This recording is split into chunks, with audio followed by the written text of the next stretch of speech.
महाराष्ट्र आम आदमी पार्टी के पार्षदों ने आज बीजेपी ज्वाइन की है और उनकी ज्वाइनिंग करवाई है दिल्ली बीजेपी अध्यक्ष वीरेंद्र सचदेवा जी ने। इस वक्त सीधे बातचीत करने के लिए हमारे साथ मौजूद हैं। नमस्कार, मैं आपकी सत्य सिंधुजा। हर विषय में, हर क्षेत्र में भारत विश्वगुरु है। सिद्ध चिकित्सा पद्धति विश्व के लिए भारत का अद्भुत वरदान है। लगातार हम देख रहे हैं आम आदमी पार्टी के पार्षद जो है बीजेपी ज्वाइन कर रहे हैं और आज भी पांच पार्षद जो है वो आपके साथ आए हैं, तो इस पर क्या कहना है? क्या लगता है आगे की क्या रणनीति जो तैयार कर रही है बीजेपी? व्यथित हैं पार्षद, वहाँ के काम हो नहीं रहे हैं, विकास कार्यों पे कोई ध्यान दिया नहीं जाता है, सुनवाई है नहीं और भ्रष्टाचार करने के लिए प्रेरित करते हैं। सबको ऊपर के इनके नेताओं को आम आदमी पार्टी के कमीशन चाहिए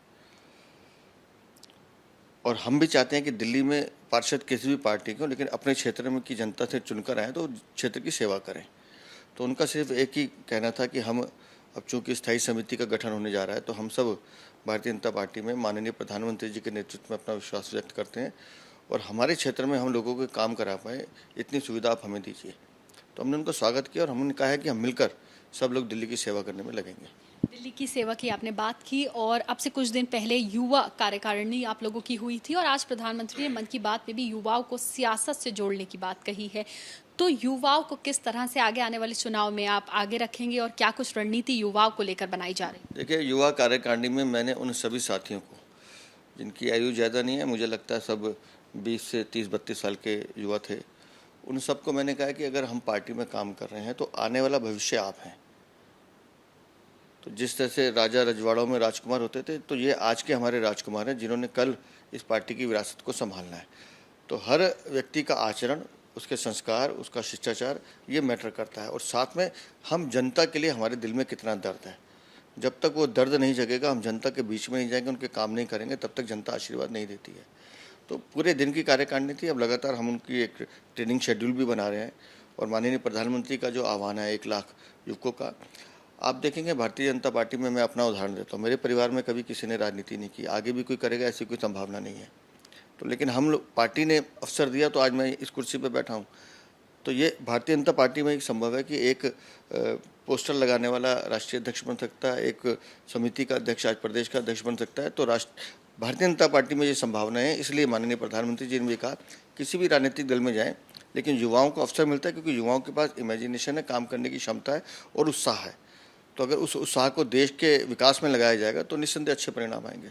एमसीडी को लेकर एक सवाल है कि लगातार एमसीडी को लेकर खींचतान चलता आया है, हंगामा होता है जब जब भी वहां पर एक बैठक होती है और इस बार भी देखा गया कि प्रदर्शन होता है। बीजेपी के जितने भी पार्षद थे वो सब वहां पे प्रदर्शन करते हैं, फिर हाउस शुरू होता है, प्रस्ताव पास हो जाते हैं, लेकिन कुछ भी निर्णय पर बहुत सारी चीज़ें नहीं पहुँच पाती हैं, चर्चाएँ नहीं हो पा रही हैं। एमसीडी का हाउस पिछले 1.5 साल से नहीं चल पा रहा है, जिसका आरोप आप लोग भी लगा रहे हैं, उनसे भी हम सवाल करते हैं कि क्यों नहीं चल पा रहा है। ऐसे अगर चलता रहा तो दिल्ली का काम कैसे होगा? क्या लगता है इसका समाधान क्या स्टैंडिंग कमेटी जो है उसको लेकर अब क्या किया? हाउस चलाना मेयर का काम है, लेकिन उनकी उसमें रुचि नहीं है। उनकी रुचि होती है कि जो 3-4 प्रस्ताव बैकडोर कैसे हम पास करें और निकल जाएं। कभी उन्होंने विपक्ष को विश्वास में लेने की कोशिश नहीं की। मुद्दों से भागती हैं, मुद्दों पर चर्चा नहीं करती। राजेंद्र नगर में इतना बड़ा हादसा होता है, 3 बच्चे अपनी जान गंवा देते हैं। विधायक उनका है, पार्षद उनका है। अगर हमारे विपक्ष के पार्षद कह रहे हैं कि हमें इस पे बहस करनी है, आप इसके कारण ढूंढिए, उन कारणों पे बात करनी है, क्यों ऐसी घटना, और आगे ये घटना ना हो। लेकिन आम आदमी पार्टी के सारे पार्षद शोर मचाते हैं, बात नहीं करने देते हैं। भ्रष्टाचार के आरोप में उनके मुख्यमंत्री जेल में बंद हैं। अगर भ्रष्टाचार के बारे में बात करें तो उस पर बात नहीं करेंगे। तो हाउस चलाना पक्ष और विपक्ष दोनों की जिम्मेदारी है, लेकिन पक्ष को ये जिम्मेदारी ज़्यादा उठानी चाहिए क्योंकि वो हाउस में ऊपर वाली चेयर पर बैठे हैं। एक सवाल, आखिरी सवाल, क्या आगे आने वाले वक्त में दिल्ली के जो चुनाव होंगे उसमें क्या ज़्यादा युवा चेहरे जो हैं वो देखे जाएंगे? मुझे लगता है कि अब ये समय आ गया है कि क्षेत्र में जो लोग काम कर रहे हैं, क्षेत्र की जनता के लिए जो काम कर रहे हैं, वो सब उन लोगों को मौका मिलना चाहिए और वो जो जिनके दिल में दिल्ली का दर्द है, जो दिल्ली के लिए मरना चाहते हैं, ऐसे सभी लोगों को मौका मिलना चाहिए। बहुत शुक्रिया बात करने के लिए। तो आपने सुना दिल्ली बीजेपी अध्यक्ष वीरेंद्र सचदेवा का साफ तौर से कहना है कि युवाओं को भी मौका मिलना चाहिए और जो क्षेत्र में काम कर रहे हैं उनको भी मौका मिलना चाहिए। कैमरा पर्सन निखिल रस्तोगी के साथ Madiha Khan, ABP news, Delhi. For exclusive and insightful videos, subscribe to our new channel ABP Live Premium.